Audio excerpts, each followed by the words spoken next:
Yes, just some quick thoughts on the new trailer that's been released. My first basic thought, looking at this trailer, is how it fills you with utter depression. I just look at it and think, oh God, look at that, look at this, look at that. Oh, dear. Hardcore Doctor Who fans, I think it's very difficult to watch something like that. And I can already tell that the return of the classic Cybermen is going to go horribly wrong.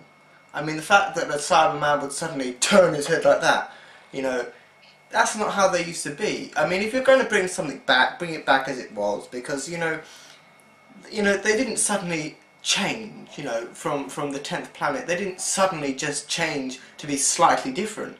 And if the voices are different, well then that's just completely absurd. I mean, the voices have to be completely the same, because the Cybermen don't just suddenly change voices and, you know, one minute they're talking, you know, like, we do not want to go into that area, and suddenly change into a more modern voice, you know, like, you know, delete, you know. If the Mondasian Cybermen say delete, I think I will just lose my mind. Although I did learn long ago that it is pointless to get depressed about such things, because it is only a TV show.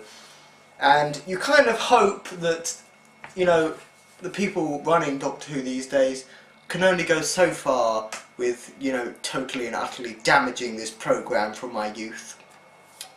And, but then you think, well, there's always a way. I mean, we've got liquidized Daleks, you know, and I think I saw a glimpse of an Ice Warrior there, which, you know, it's not too bad. It did an average job last time.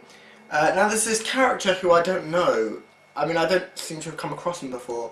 It's played by Matt Lucas, and it must be an episode I've not seen, which I do tend to miss them, because I do think, oh, I don't want to watch this crap. I don't want to be sitting there for 45 minutes thinking, God, when is this going to end? And literally having a gun near me thinking, oh God, let me pull the trigger. But, yeah, I don't know, I've not seen Matt Smith, Matt Lucas even, in this programme before, so I should have to go and research that. I've got college very soon, so I'm going to have to speed up here. And of course the biggest disappointment in this series is that Missy is back. I have for a long time hated the character of Missy, because I think it's a great big slander on the previous Masters. And I think it's completely and utterly horrible that they did that. It makes me mad, it makes me want to punch walls. I mean, if I had anger management issues, it's because of that. I find it very annoying, but I don't want to go into it, I don't want to have an argument about it. It's wrong, I know it's wrong, and to me, Missy is just a villain, she's not the Master. Pish posh, it's crap. And that Missy's back is very annoying to me. I wish they would just replace her and have the Master back as a man, because I can't see it feasibly possible that the Master's one day a man and his whole life will be flipped round because he's now a woman. I mean, the differences from a man and a woman, it must be completely absurd to him to suddenly be a woman, and he's okay with it. I mean, oh, I mean, I know what it is. I know what it is, why they had the Master turn into a woman. It's testing the waters to see how we react to that, and how would we react to a Doctor as a woman. I mean, I don't know what I would do, personally, I don't know. I would probably switch off, and I'm sure a lot of people would. I mean, it's a very dangerous decision to make, because you've got half the people supporting you, half the people not. I mean, quite frankly, it should be pulled off the air, because, you know, in Colin Baker's day, it was good. You know, maybe it wasn't brilliant, I think it was, personally, but maybe it wasn't.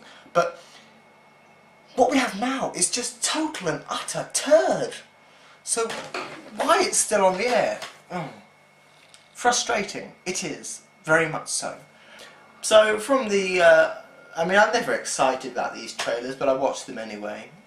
And I said to myself, I want to watch every episode of the Doctor Who series, because I have to know the tortures and sadistic things that they're going to come up with.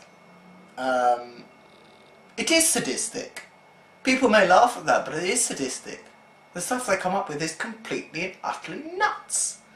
one day we are going to have an episode of Doctor Who where he's fighting like a toilet brush or something, you know.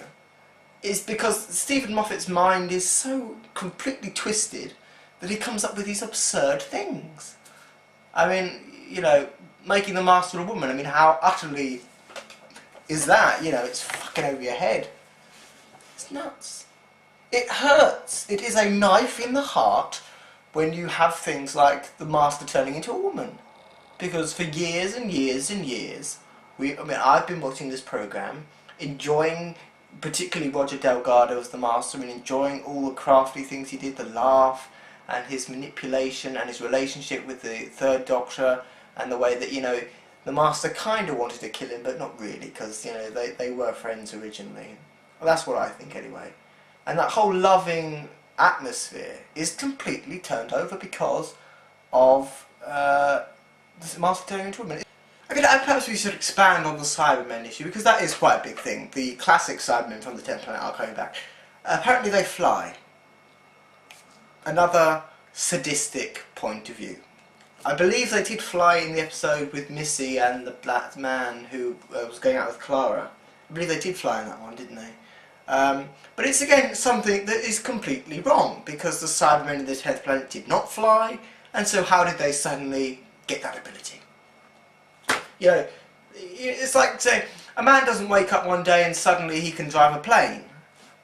You know, that's what it seems to me. You know,